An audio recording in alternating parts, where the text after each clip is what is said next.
जय हिंद। मैं क्लास 10 का मैथ पढ़ा रहा था, जिसके अंतर्गत चैप्टर नंबर 10 यानी वृत्त, और वृत्त के अंतर्गत जो है कि प्रश्नावली 10.2 का मैंने टोटल जो है कि 9 प्रश्न कंप्लीट करा दिया है। चलिए देखते हैं क्वेश्चन नंबर 10 क्या कह रहा है।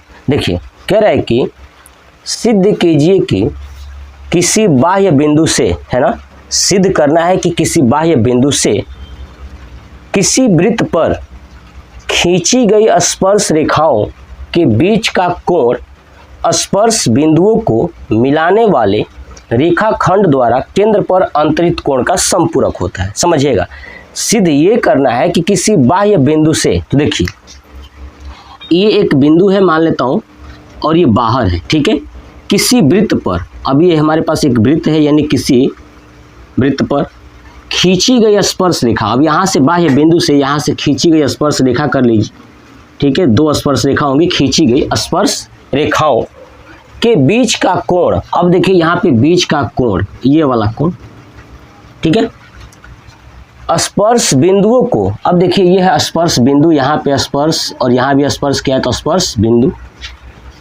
को मिलाने वाली रेखाखंड, ठीक है, और अगर ये वृत्त है तो वृत्त का केंद्र भी होगा, ठीक है, मिलाने वाली रेखाखंड द्वारा केंद्र पर अंतरित कोण, यानी देखिए जो ये मिलाने वाली रेखा है ना, ठीक है, ये वाला स्पर्श बिंदु, यहाँ से केंद्र पर कोण बनाइए, ऐसे कोण बना, इधर भी कोण बनाइए, ऐसे बना, ठीक है, तो केंद्र पर अंतरित कोण का समपूरक होता है, ठीक है, ये वाला समपूरक होता है, मतलब ये वाला कोण और ये वाला कोण का जो दोनों का जोड़ कितना होगा, 180 होगा, यानी समपूरक होगा, ये हमें बताना है। चलिए, अगर ये वृत्त है तो वृत्त का केंद्र क्या मान लेता हूँ, ओ मान लेता हूँ, और स्पर्श बिंदु ये मान लेता हूँ ये ए है और नीचे वाला बी है, और ये बाह्य बिंदु मान लेता हूँ ये टी है, क्या है, टी है, तो लिखूंगा माना, ठीक है। अब ध्यान सुनिए क्या क्या लिखूंगा, कॉन्सेप्ट समझिएगा, क्या सिद्ध करना ये सब भी, ठीक है, और लिखूंगा अब क्या, माना वृत्त का केंद्र, है ना, वृत्त का केंद्र ओ तथा स्पर्श बिंदु ए कामा बी है, ठीक है, और नेक्स्ट तथा बाह्य बिंदु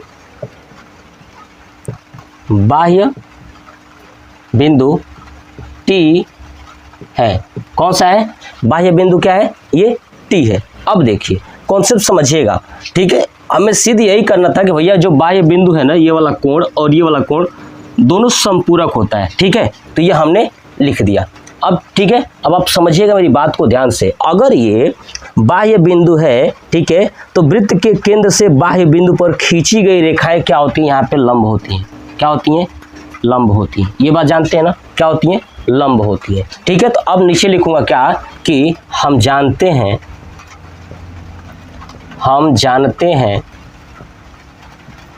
है ना, क्या जानते हैं कि वृत्त के केंद्र से स्पर्श बिंदु पर खींची गई रेखा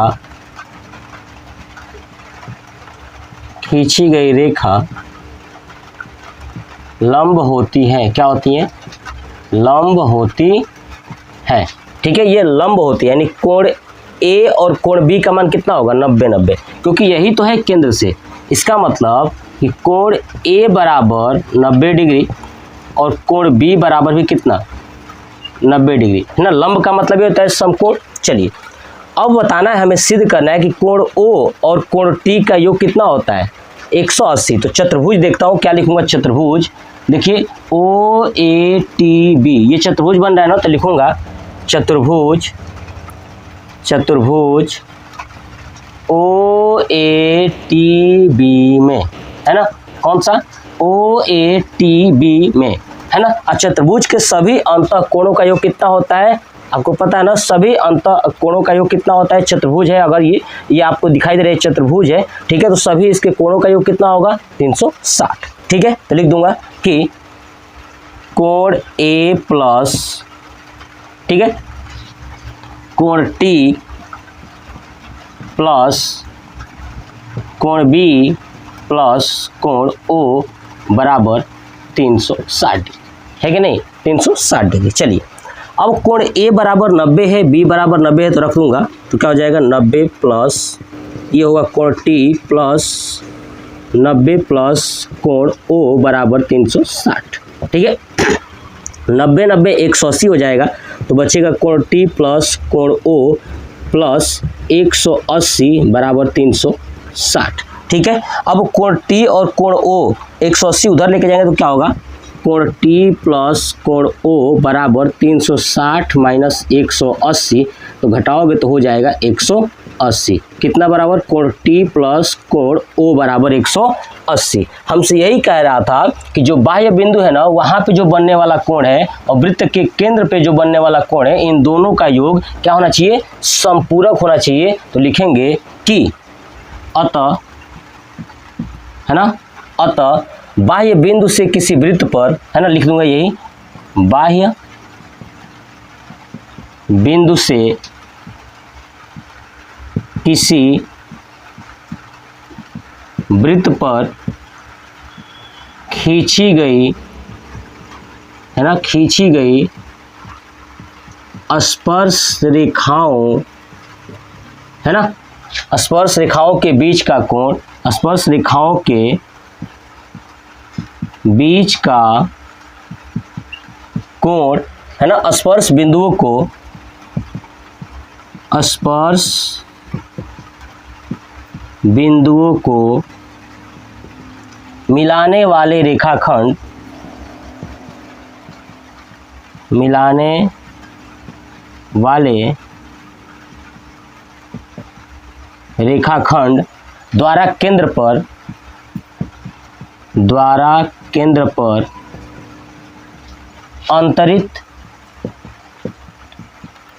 अंतरित कोण संपूरक होता है, अंतरित कोण संपूरक होता है, क्या होता है, संपूरक होता है, ठीक है। ये हो गया हमारा प्रूव्ड। यही हमसे कहा था कि भैया प्रूव करिए, प्रूव कर लीजिए, ठीक है। अगर आप चाहते हो तो यहाँ पे दिया है, सिद्ध करना है, ये सब भी लिखकर कर सकते हो। तो मैंने कहीं कुछ नहीं लिखा, डायरेक्ट इसको कॉन्सेप्ट के हिसाब से कर दिए कि देखो ऐसे इसको करना होता है, ठीक है। अब आप इसका स्क्रीनशॉट ले लीजिए।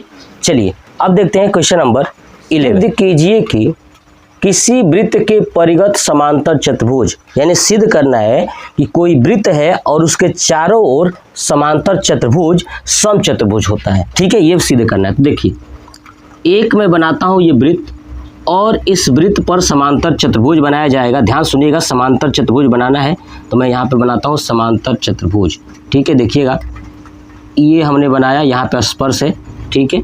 और आप नोटिस करिएगा, ध्यान से देखिएगा, और मैंने यहाँ पे ऐसे खींच दिया, ठीक है। ये मैंने बना दिया, ये समांतर चतुर्भुज। आप देखोगे ये समांतर चतुर्भुज जो है कि जो ये भुजाएं हैं ना, ये वृत्त को 4 बिंदुओं पर स्पर्श कर रही है ना, वृत्त को 4 बिंदुओं पर स्पर्श कर रही है, ठीक है। तो ये समांतर चतुर्भुज है। अब नामकरण कर देता हूँ, देखिए ये P Q R और S, और जो स्पर्श बिंदु है ना इसका भी नामकरण कर देता हूँ। क्या कर देता हूँ, ये A B C और D, ठीक है।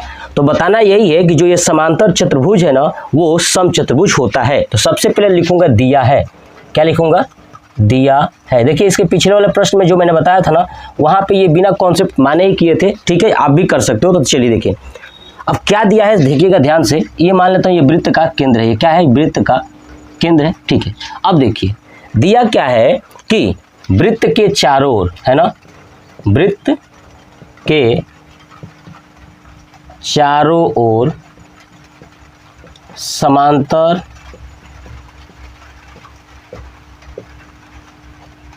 चतुर्भुज है ना। वृत्त के चारों ओर क्या है, समांतर चतुर्भुज है। अब जब समांतर चतुर्भुज है तो बताइए समांतर चतुर्भुज में आमने और सामने की भुजाएं क्या होती हैं, बराबर होती हैं। तो देखिए यहाँ पे पी क्यू जो है कि एस आर के बराबर होगा, यानी पी क्यू बराबर एस आर, और दूसरा पी एस बराबर क्यू आर, नहीं पी एस बराबर क्यू और आर, है ना। समांतर चतुर्भुज है तो आमने सामने की भुजाएं बराबर होंगी, ये बात हमने नोटिस कर दिया, ये हमने लिख दिया, ये दिया था। ठीक है। अब ध्यान सुनिए कि सिद्ध करना है, क्या करना है, सिद्ध करना है। क्या करना है सिद्ध में, सिद्ध करना है, क्या करना है कि जो समांतर चतुर्भुज समचतुर्भुज होता है, यानी पी क्यू आर एस क्या है, एक समचतुर्भुज है, ये सिद्ध करना है। तो लिखूंगा पी क्यू आर एस एक समचतुर्भुज है ना, समचतुर्भुज है, यही सिद्ध करना है। चलिए अब आप ध्यान से सुनिएगा और समझिएगा। अब नीचे करता हूँ, एकदम ध्यान से कॉन्सेप्ट कैसे करना है सुनिएगा।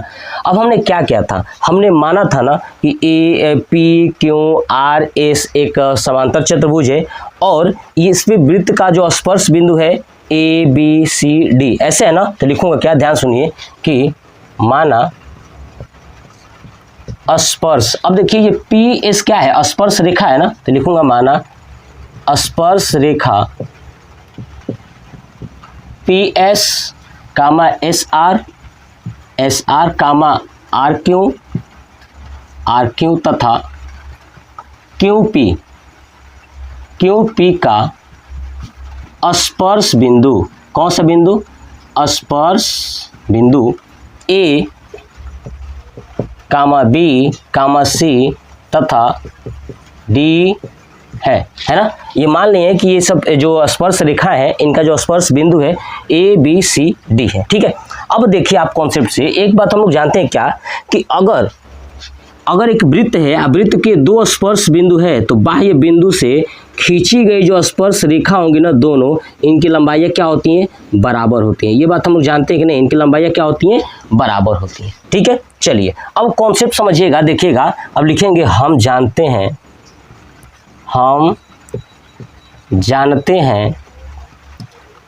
कि, क्या जानते हैं कि वृत्त के बाह्य बिंदु से खींची गई स्पर्श रेखा बराबर होती हैं, है ना, बराबर होती है। तो आप देखिए ये बाह्य बिंदु P अगर मान लेता हूं तो यहाँ से PA और PD स्पर्श रेखा हुआ, तो PD जो है PA के बराबर हो जाएगा। कॉन्सेप्ट क्लियर हुआ। तो नीचे लिखता हूं देखिए कि PD बराबर PA होगा P से, फिर आ जाए Q से, QD क्या हो जाएगा, QD और QC। तो लिखूंगा QD बराबर QC। आगे समझ में कॉन्सेप्ट क्लियर। चलिए अब ऊपर चलते हैं, यहाँ से RB कहाँ चलेंगे, RB और RS, ऐसे क्या हो जाएगा, RB बराबर RS।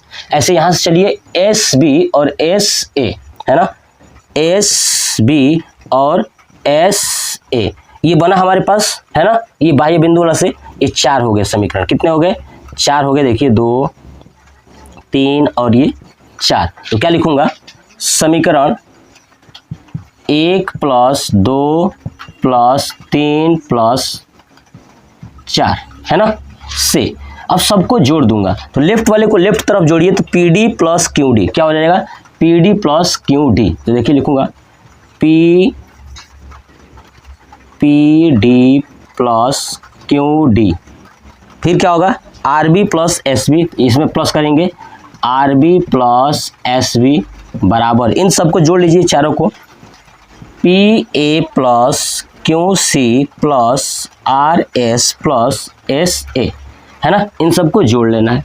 अब जब आप इनको जोड़ोगे तो सबसे इंपॉर्टेंट बात समझिएगा, यहाँ पे क्या था, ये समांतर चतुर्भुज है ना, तो PQSR के बराबर है और PSQR के बराबर है। चलिए अब देखिए यहाँ पे इसको जोड़ेंगे कैसे, देखिए PD और क्या है QD, देखिए PD और QD, इनको क्या बोल सकते हो आप, PQ बोल सकते हो कि नहीं, कि इन दोनों को क्या बोल सकते हैं, PQ। यहाँ पे लिख दूंगा PQ प्लस RBSB, इसको क्या बोल सकते हैं, RS, क्या बोल सकते हैं, RS या SR, लिख दूंगा SR, हो गया। इन दोनों के बदले बराबर PA, देखिए PA तो क्या हो जाएगा, SA क्या हो जाएगा, SA, तो देखिए PA और SA क्या हो जाएगा, क्या बोलेंगे, PS बोल सकते हैं नहीं, PS बोल सकता हूँ, यानी यहाँ पर लिख सकता हूँ PS प्लस QC और RS, देखिए QC, ठीक है QC। अब देखिए यहाँ पे क्या है, RC होना चाहिए था, यहाँ पे C छूट गया, ठीक है। तो आर सी है ना, देखिए यहाँ पे आर बी और आर सी, यहाँ पे सी होना चाहिए था, देखिए गलती से छूट गया, चलिए सी। अब देखिए Q C R C, Q कहाँ है, क्यू सी और आर सी, ये क्या हो जाएगा क्यू आर, क्या हो जाएगा क्यू आर, यहाँ पर लिख दूंगा क्यू आर। हम लोग इसमें जानते थे, दिया था कि पी क्यू एस आर के बराबर है और पी एस क्यू आर के बराबर है। तो देखिए जी पी क्यू ये वाला है ना, चलिए अब ये वाली भुजा है उसके एस आर के बराबर है, तो लिख दूंगा यहाँ पे एस आर, ठीक है, प्लस एस आर यहाँ से बराबर पी एस। अब देखिए पी एस है ना ये, और क्या है उसके बाद पी एस क्यू आर के बराबर है, क्यू आर के बराबर है। तो देखिए पी एस, अब देखिए यहाँ पे आप समझिएगा कॉन्सेप्ट, यहाँ पे एस आर ले आऊँ ना, एस आर, तब यहाँ पे लेता हूँ पी एस वाला लेता हूँ, क्या लेता हूँ पी एस, ये रहने देता हूँ, प्लस क्यू आर को पी एस लिख लेता हूँ। अब आप कहोगे सर ऐसा क्यों किया आपने, देखिए इसमें एक्चुअली है क्या कि समांतर चतुर्भुज है तो आमने सामने की भुजाएं तो बराबर थी ही, लेकिन अगर ये कह रहा था कि सम चतुर्भुज करना है तो सम चतुर्भुज का मतलब ही यही होता है कि जब सभी भुजाएं बराबर हो जाए, यानी P Q, Q R, R S और पी एस ये सब आपस में अगर बराबर हो जाती हैं तो सम चतुर्भुज आएगा। मतलब कि पी क्यू बराबर क्यू आर बराबर, ठीक है, आर एस बराबर पी एस, ये सब अगर बराबर हो जाती हैं तो क्या हो जाएगा सम चतुर्भुज। हम लोग एक बात जानते हैं कि पी क्यू तो एस आर के बराबर है ही है और पी एस क्यू आर के बराबर है, ठीक है। चलिए यहाँ पे देखिए जोड़ देंगे तो हो जाएगा 2SR बराबर 2PS, 2 से 2 कट जाएगा, तो बताइए SR बराबर क्या हो जाएगा PS। यानी इस बार हमको देख गया कि जो ये SR है वो PS के बराबर है, यानी ये भुजा इस भुजा के बराबर है। और समांतर चतुर्भुज से क्या था कि ये भुजा इसके बराबर थी और ये भुजा इसके बराबर थी। अभी हमने प्रूफ किया कि ये भुजा इसके बराबर है, इसका मतलब कि ये भुजा और ये भुजा क्या है बराबर है। तो नीचे लिखूंगा अतः सभी भुजाएं आपस में बराबर है ना। हमने ये प्रूफ कर दिया कि ये वाली भुजा इसके बराबर है। हम लोग जानते हैं कि ये भुजा इसके बराबर थी ही और ये इसके था, तो सब आपस में क्या होगी बराबर हो गई। इसका मतलब कि पी क्यू बराबर क्यू आर बराबर आर एस बराबर पी एस, है ना। तो क्या लिख दूंगा कि पी क्यू आर एस एक सम चतुर्भुज है। क्या है ये सम चतुर्भुज है। ये हो गया कॉन्सेप्ट क्लियर, आपको समझ में आया। चलिए स्क्रीनशॉट इसका ले लीजिए और आप इसको प्रैक्टिस कीजिएगा, बहुत आसान है, बस आपको समझना है, कॉन्सेप्ट सीखना है, और कॉन्सेप्ट सीख ले तो आप आसानी से कर पाओगे। तो मुझे कमेंट बॉक्स में कमेंट करके बताइएगा कि आपको ये वीडियो कैसा लगा। जय हिंद।